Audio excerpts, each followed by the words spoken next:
A continuación, Poder Ciudadano.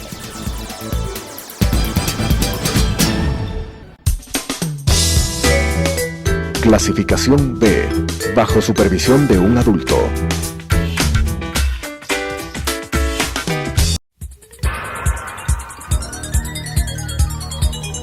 Las opiniones vertidas en este espacio por la producción y dirección del programa son de exclusiva responsabilidad de sus autores y de quienes intervienen en ellos.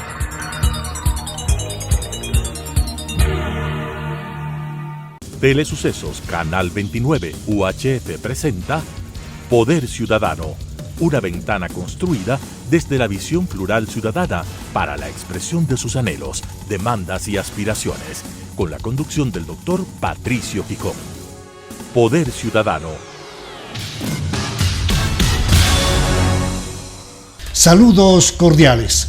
Esta noche mi invitado es el doctor Fabricio Villamar, con quien vamos a hacer un repaso de la situación compleja que vive el Ecuador tras el hecho cierto de afrontar una crisis en lo económico, en lo político, en lo moral, una crisis de seguridad ciudadana, una crisis que está de alguna manera ligada a los intereses de sectores narcopopulistas que han utilizado a la Asamblea Nacional para tensar mucho más la cuerda y para intentar plantear un juicio político en contra del presidente de la República.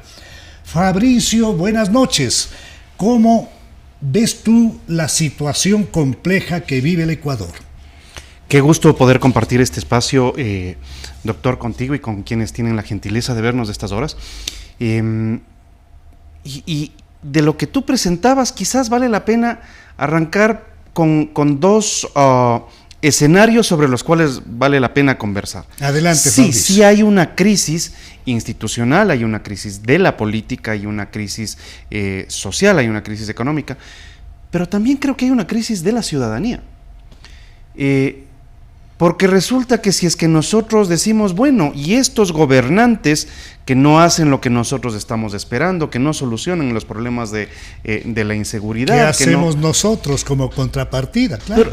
Pero también tenemos que reconocer que, oye, cuando se vira el camión de las Coca-Colas, y los que van y se cogen el producto de lo que se viró, ellos también votan. Los que estaban celebrando en Salinas, y que prácticamente vejan a una mujer a vista y paciencia de todo el mundo, ellos también votan. Los que metieron un auto en una piscina en Morona, Santiago, ellos también votan. Entonces resulta que, bueno, ese país tiene estos representantes. Y me parece que es necesario considerarlo porque eventualmente nos toca pensar que es bastante probable que los representantes que tenemos están a la altura de los ciudadanos que tenemos. Pero bueno, esto podría tener una lógica perfecta en la medida en que tengamos, Fabricio, seguridad electoral, sí, que es lo que yo creo que el país debe revisar. Yo quiero recordarle al Ecuador que en el año 2019 Contraloría del Estado hizo una auditoría de gestión determinando una serie de fallas y fallas de fondo, fallas que le llevó incluso a la destitución de los funcionarios del CNE. Pero lamentablemente viene una elección, hay resultados, hay reclamos justificados de fraude electoral, pero ahí queda. Entonces, tu premisa en el sentido de que los representantes estarían a la altura de los representados, ahí no encaja. Tengo la siguiente, ¿cómo podríamos llamarle? Tengo la siguiente teoría al respecto. Hipótesis. Cuando un presidente que ahora se encuentra prófugo determinó que en este país haya un partido único y se eliminaron las organizaciones políticas que se habían reconstituido luego de la penúltima dictadura, realmente se cargaron con la historia y con la capacidad de formación de las organizaciones políticas. Y luego de eso lo que tuviste es una constitución de nuevas organizaciones políticas, pero todas al amparo siempre de una figura fuerte, que eso es lo peor que le puede pasar a las repúblicas que quieren construir democracia, Patricio. Acabas de topar un tema de fondo. Se dinamitaron los partidos políticos que tenían ideología, planes de gobierno, escuelas de capacitación que intentaban ser precisamente partidos políticos, y se logró una gigante dispersión con agrupaciones pequeñitas, locales y nacionales. Ese es otro punto que, por supuesto, daña un sistema democrático. ¿Por qué me parece importante hacer esta referencia? Porque esas organizaciones en las que tú militaste, en las que yo milité, en las que yo comencé haciendo política, tenían una estructura que servía para hacer el control electoral. ¿Cómo no? Tenían una estructura que servía para capacitar a los nuevos. Tenían una estructura de jóvenes, una estructura de mujeres, una estructura de trabajadores, una estructura de profesionales. De estudios, de capacitación. Sí, señor. Y vinculación con ONGs que servían para preparar planes y proyectos. Déjame ponerlo de esta manera. Si es que el Congreso Nacional iba a opinar sobre una reforma constitucional, iba a tomar una decisión sobre una reforma constitucional, aparecía pues el constitucionalista de la izquierda democrática decir, nosotros desde el punto de vista de la socialdemocracia pensamos esto de acuerdo a la reforma constitucional. Alguien de la democracia cristiana decía, nosotros desde el humanismo cristiano pensamos esto desde la reforma. Y aparecía alguien de la izquierda, de las varias izquierdas, para plantearse, bueno, es que eso es lo que tenían que hacer las organizaciones políticas. Ser, como comúnmente se lo llamaba, la banda de transmisión entre los intereses de la sociedad y el establishment político, porque para eso servía. Y no existía este invento de la participación ciudadana. La participación ciudadana en los regímenes de representación se da a través de las organizaciones políticas, Patricio. Tú estás topando un tema medular. Si es que el Ecuador no tiene realmente partidos políticos y organizaciones serias, no podemos reparar el sistema democrático.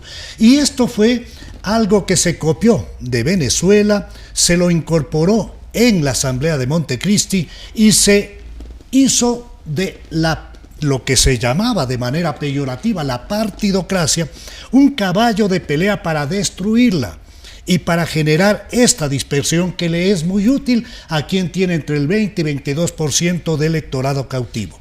Ahora bien, esta crisis que tiene el Ecuador, un problema de falta de empleo y trabajo, de una creciente pobreza, de inseguridad, de penetración de las narcomafias, esto no se inauguró con el presidente Lasso, esto viene de atrás.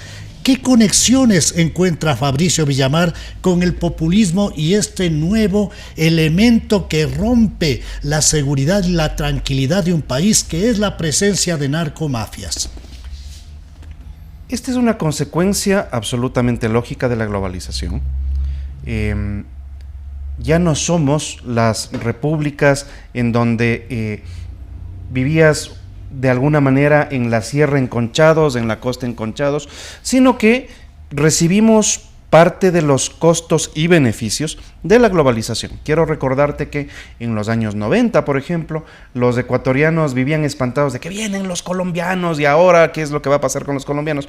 Bueno, también parte de la llegada de los colombianos fue una mejora en la calidad de atención al cliente, una mejora en las condiciones de venta, porque hay que reconocer que el vecino del norte son mucho mejores que nosotros en las artes del comercio, por ejemplo, las artes de la industria. Bueno, de eso nos beneficiamos también. El fracaso de las políticas en Venezuela dieron como resultado una oleada de alrededor de 8 millones de migrantes, de los cuales se estima que un poco más de 1 millón viven en el Ecuador.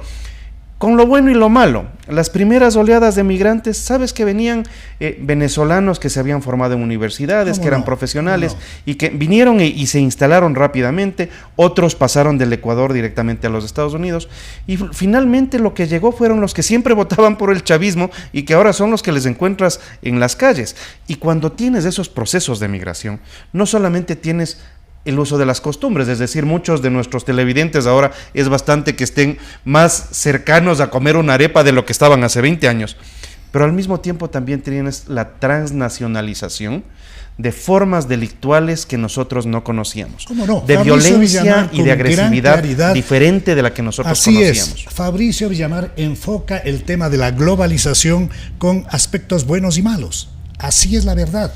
Sin embargo, cuando a través de una constitución se determinan algunas líneas concretas. Hay yo diría, hay un quiebre institucional, hay una permisividad en algunos aspectos, pues eso también abona a que estos elementos que tú anotas de la globalización también encuentren a un país dolarizado, con una débil institucionalidad, a un país que no tiene ni radares, ni controles, ni nada, y donde se puede perfectamente usar como un paso el más adecuado posible para el narcotráfico. Y esto entra a romper con todo. Yo te voy a dar dos elementos y los voy a compartir con quienes tienen la gentileza de vernos. El primer elemento es que durante el gobierno del 2008 al 2019, los datos que se tenían es que la capacidad real de revisión de la aduana de lo que se exporta llegaba apenas al 1% de los contenedores. No puede ser. Entiendo que actualmente la capacidad de revisión de contenedores que se exportan está en alrededor del 7%. Y ahí tú vas a encontrar el por qué se encuentra tal cantidad de drogas. Tanto Ese apoyo es el primer tecnológico, con tanto apoyo tecnológico, ¿cómo es posible que tengamos esa posibilidad, 7%? Bueno, lo que pasa es que si es que lo ves desde el punto de vista histórico, has mejorado un 700% en el cambio de gobierno. Sigue siendo insuficiente. ¿Cuál es el segundo elemento? El segundo elemento es que si es que tú consultas a cualquier entendido económico, te vas a encontrar que los números respecto del Producto Interno Bruto de la República del Ecuador, incluyendo las remesas, no cuadran con el circulante. Eso quiere decir que este es un país de lavado. ¿Qué tanto se lava en el Ecuador? ¿Qué tanto dinero se lava en el Ecuador? Algo que está entre los 9 y los 16, 18 mil millones de dólares anuales. Y que si es que esto no hubiera, Patricio, la economía de este país se cae. Qué complejo, Fabricio. Con una persona de las características de mi invitado, realmente se necesitan nuevos programas para abordar una serie de temas. Por ahora quisiera invitarte a que enfoquemos nuestro diálogo en los problemas que tiene el Ecuador. ¿Qué responsabilidades adviertes en el gobierno nacional de Guillermo Lasso? Primero. Segundo, ¿existe realmente toda una infraestructura que va hacia la desestabilización, y yo digo el golpismo? En la parte legal, ¿cómo ves tú una salida adecuada? ¿Cuál es la percepción que tienes, partiendo por lo bueno, lo malo y lo feo del gobierno de Lasso para llegar al tema de la crisis que vivimos actualmente y de la tensión política? Cuando venía camino a conversar contigo el día de hoy, me ponía a pensar que, guardando las inmensas distancias y el respeto que yo te tengo, los dos hemos sido miembros de partidos políticos, los dos somos abogados, los dos hemos dirigido organizaciones políticas, y ahí hay un espacio en donde podemos evaluar qué es lo que pasa con el presidente y la política. Yo creo que el presidente, como todos los presidentes, tiene que ser un tipo bien intencionado. Sin duda. Y el hecho de que la Constitución establezca un mecanismo o varios mecanismos de remoción del presidente o de remoción de la Asamblea, no significa que hay que usarlos. Porque me parece que sobre lo que tienes que trabajar es cómo afinamos para que el que nos está gobernando en la junta parroquial, en la alcaldía, en la prefectura o en la presidencia de la República, le vaya bien. Porque si le va bien a ese señor, me va bien a mí. Bueno, el primer elemento que yo veo es que el presidente de la República no termina de cumplir lo que ofreció en su plan de campaña. Nos ofrecieron, y déjame plantearlo en estos términos, un plan administrativo y político de la centro derecha, que no está en ejecución, porque este gobierno sigue ejecutando los planes, proyectos y la estructura administrativa que se vienen acarreando desde el gobierno del correísmo y del gobierno de Lenín Moreno. A mí no me digan que Lenín Moreno no era correísta. Por la misma tienda fueron electos, fue su binomio, están metidos exactamente en los mismos problemas legales. A mí no, que no se me salga de la camioneta. O sea, tenemos que ubicar exactamente dónde están las cosas. ¿Cuál es uno de los problemas que yo veo? Que el presidente de la República no se da cuenta de que a sueldo tiene gente que le está desestabilizando. Sin duda, desde el comienzo se pidió que haga un verdadero barrido de todo lo que dejó el correísmo, pero tiene incluso ministros de Estado y alguna que otra momia que tiene agenda propia. Entonces esto no es posible, pero en razón del corto tiempo del programa, te invito a que hagamos un ejercicio de una síntesis total para hablar de lo bueno, lo malo y cómo estamos en el tema del juicio político. Yo con todo gusto. Lo bueno, yo creo que no puedes tener una política social si es que no tienes bien fortalecida la política económica. Se esperaba algo diferente de alguien que ha tenido una práctica de vida en el ámbito financiero. Le pueden decir en términos peyorativos que es un banquero, como nos podrán decir a nosotros que somos abogados y que los abogados dañamos todo en la política, pero en términos generales, en la parte económica, yo creería que hay que reconocer que hay ciertos niveles de solidez financiera y económica. La macroeconomía, que no le llega ahora bien, al común de los mortales, pero sigamos, ¿qué más encuentras de bueno? Lo que pasa es que cuando tienes en orden la macroeconomía, comienza a ponerse en orden la microeconomía. Pero funcionan a ritmos diferentes. Pero nadie lo explica, Fabricio. Hay también un problema de comunicación muy claro, muy grave. Yo le había planteado al presidente en una conversación hace unos 8 o 9 meses que lo que se necesita es la didáctica del presidente para poder enseñarles a los ecuatorianos dónde estábamos, qué estamos haciendo y para qué. Entonces, ¿saben qué? Hemos logrado tener tal cantidad de plata que, a propósito, se ha logrado a costa del sacrificio de la clase media. Es más, a costa del sacrificio de la clase media serrana, porque si es que tú haces un análisis respecto de dónde está la mayor capacidad contributiva del Ecuador, aunque no esté la mayor capacidad, la mayor población, es en la sierra, es en Quito. Duda, por lo tanto, muchos de los que formalmente tributan y trabajan están en la sierra. Y tengo la sensación de que esa que era la votación del presidente, de alguna manera está comprometida. Y si bien no es gente que va a salir a la calle a votar, es la clase media alta, pero es una clase media que está resentida y que hay que recuperar sus favores. Reconocemos Me parece que es necesario. Existe orden en la macroeconomía, que existe una falta, un déficit de gestión política y un déficit de comunicación. Pero avancemos. ¿Qué es lo negativo que tú adviertes del gobierno del presidente Lasso? Hace un momento yo hacía mención de que también votan los que van y se cogen las Coca-Colas del camión botado. O los que estuvieron en los excesos carnavaleros. Sí, claro. Bueno, a esa gente lastimosamente una corriente del pensamiento del Ecuador les hizo creer que tienen derecho a que el Estado les regale cosas gratis. Uh-huh. Y salir de eso es bien complicado, Patricio, porque implica que una buena parte del Ecuador perdió la concepción de la dignidad de que hay que ganarse las cosas con esfuerzo y que no importa que tú tengas que pagar por tu casa $50 mensuales, pero eso es mucho mejor para tu estado de ánimo y para la sociedad que sentir que te vinieron a regalar la casa, porque esa casa no te la regaló el presidente. Esa casa salió de un pedacito de tu bolsillo, del mío y de los que nos están viendo. Eso también tiene directa vinculación con algo de lo que tú sostenías, Fabricio. Hay un déficit, decías tú, de didáctica en cuanto se refiere a un manejo adecuado de comunicación para que la gente entienda muchas cosas. La segunda es la pérdida de la oportunidad de lo que el Estado te permite hacer para hacer que lo que tú ideas llegue hasta la última persona. Mira, cuando tú eres un buen presidente de barrio es bastante probable que a tu barrio le vaya bien, a tu edificio le vaya bien. Si tú eres directivo de una fundación, la fundación de los perritos, es bastante probable que a la fundación de los perritos le vaya bien. La magia de la política es que cuando tú haces algo aquí, se riega para toda la República. Mira qué importante sería, por ejemplo, que desde el gobierno trabajemos en que a los presos, a las personas privadas de la libertad, para utilizar la jerga actual, les pongas a trabajar, por ejemplo, haciendo bloques y haciendo adoquines. Porque nos está costando su permanencia en la cárcel y esta gente todavía tiene que pagar su deuda con la sociedad. A un costo bajísimo, pero que los grandes programas de vivienda salgan del trabajo de la gente que hizo daño a la sociedad.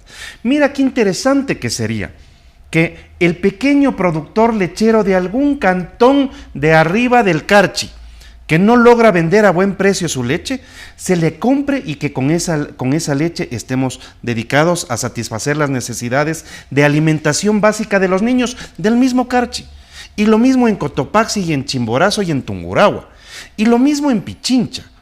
Si sabes qué es lo que pasa cuando los pescadores sacan un pez, lo compran normalmente los intermediarios, entre 50 y 75 centavos la libra.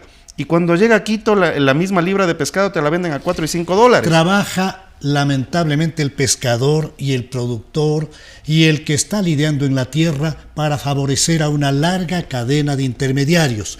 Tú estás anotando algo que tiene mucha importancia. Tú ves ahí un déficit de gestión, un déficit de oportunidad, un déficit de manejo político también.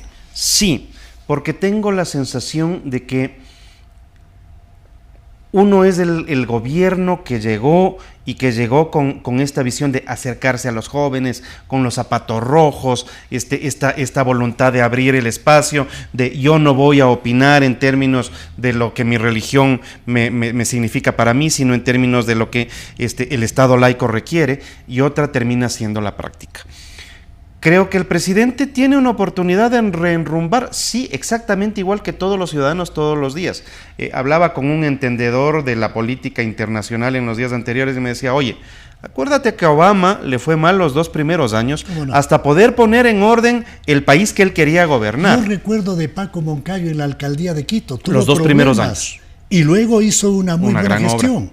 Ahora bien, Fabricio, el tema del juicio político que está muy cerca de que se lo ejecute por parte de una agrupación que es la que maneja un libreto de desestabilización y utiliza a la Asamblea para ese efecto. Se formó una comisión, se hizo una investigación específica con el interés específico de tratar de involucrar al presidente de la República en temas sin aportar las pruebas necesarias.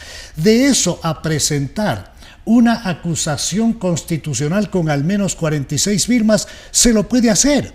Y eso deberá pasar por el filtro de admisibilidad de la Corte Constitucional. Así es. ¿Cuál es la visión del profesional en el derecho, Fabricio Villamar, de todo este entramado que lo que tiende es a provocar la desestabilización en el Ecuador? Tal vez vale la pena contarles a quienes nos ven que lo que produjo esta comisión no es un insumo para un juicio político. Así es. Es decir, la comisión puede inventarse lo que sea y pueden tener los votos que sea, que no es la primera vez que una comisión se inventa cosas. Lo he sufrido en carne propia, pero no importa. Lo verdaderamente importante en esto... Lo que ocurre es que aquí hay un fraude, sí, claro, porque se pretende presentar como la antesala y lo que tú apuntas es verdad. Para nada sirve ese informe, que no sea para la vocinglería que nace desde una asamblea y para que montar tiene un cuento. Una mayoría formada por una santa alianza, donde entran los correístas, los socialcristianos y algunos sueltos de distintos sectores. Bueno, ¿qué dice ese informe? Ese informe establece que el presidente es culpable de una figura inexistente en el derecho, del cohecho por omisión. Acción por omisión. Exactamente. Es imposible en cohecho eso no existe. Esto no cuadra como una figura para penal. poderlo graficar. Usted es culpable de el accidente de tránsito porque usted no manejó el carro. Es más o menos eso lo que están diciéndole, para poder graficar lo que significaría esto. Entonces, resulta que lo que sí consiguieron es meter en el imaginario de la gente que el presidente es culpable de algo. Muy claro no está, pero parece que es culpable de algo. Y que el juicio político va. No. Para que haya un juicio político, alguno de los legisladores, uno de los 137 padres y madres de la patria, tiene que levantarse y decir: yo recojo 46 firmas que se necesita, presento una acusación formal. La acusación formal tiene que estar encausada en lo que dice la Constitución, que es causal para un juicio político. No hay cómo inventarse esas cosas, Patricio, es lo que dice la Constitución. Y la Constitución dice que el CAL tiene que revisar esto, ver si es que cumple con los requisitos y lo manda a revisión de la Corte Constitucional. Varios constitucionalistas están hablando de que la Corte Constitucional solamente hace una revisión formal del cumplimiento de las formalidades. Yo creo que no. Tiene que revisarse el tema de fondo. No quiere decir que van a resolver el tema político, pero la parte estructural de una acusación constitucional debe estar debidamente sustentada. Lo que dice la Constitución es que no se necesita la existencia de una determinación previa para el juicio político sobre un delito penal. Así y en eso yo puedo concordar, porque es bastante probable que con un juicio penal ya se habrá acabado el periodo de gobierno. El juicio político es político, pero requiere la fundamentación. Ahora, la misma Corte estableció en un criterio constitucional hace varios años que tiene que existir un nexo causal entre lo que ha hecho la persona y lo que se pretende tener como prueba, es decir, entre lo que se dice que es la prueba y lo que efectivamente es la prueba. Si es que no existe eso, no existe fundamentación. Con eso me quedo, y con el agradecimiento especial a Fabricio Villamar por su extraordinario aporte en el programa de esta noche. Con ustedes nos volvemos a encontrar en la señal de Telesucesos el próximo viernes a las 19 horas y el domingo a las 21:30. Una buena noche. Las opiniones vertidas en este espacio por la producción y dirección del programa son de exclusiva responsabilidad de sus autores y de quienes intervienen en ellos.